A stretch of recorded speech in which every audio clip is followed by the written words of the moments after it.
Hello everyone, in this video we're going to show you how to flip a video with Premiere Elements. So let's have a look at this video that we're flipping, and it's basically a video where all of the writing is backwards, which is what's going to happen if you record yourself writing on a lightboard.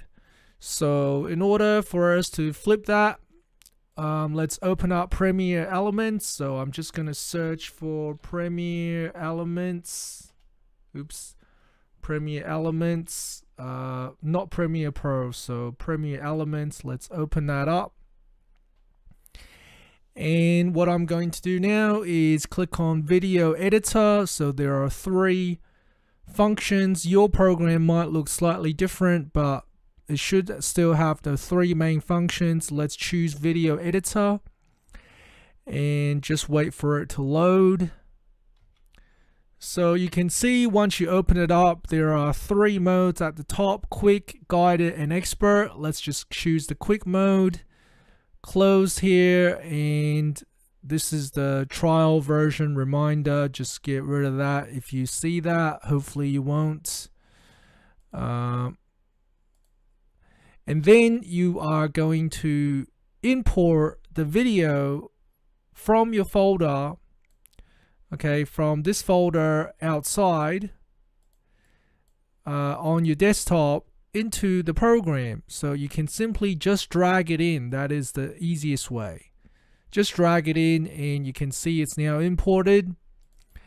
And now to flip the video, all we need to do is click on the Effects button and choose Horizontal Flip and drag that to your video. And you can see your video is now flipped.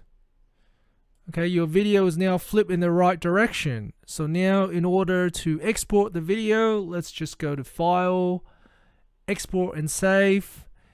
And you're going to click on Devices and choose what sort of setting do you want your video to be. Okay, do you want it in full definition or high definition, or what is it? So I'm just going to choose high definition, and then you can choose how high or low you want the quality to be, if you want to reduce the file size or whatever. Save it wherever you want to put it. Make sure you remember where you're saving it and choose the file name. So I'm going to just say flip video and choose save. And I'm just going to wait for this to finish so that I can show you the finished product. Okay, so you can see that it says save complete. So you can now open the folder and test out your video. So you can see my flip video is here. And the video has been flipped. And hopefully if your Elements is not a trial version, it should not have this logo. Okay, thanks for watching. See you next time.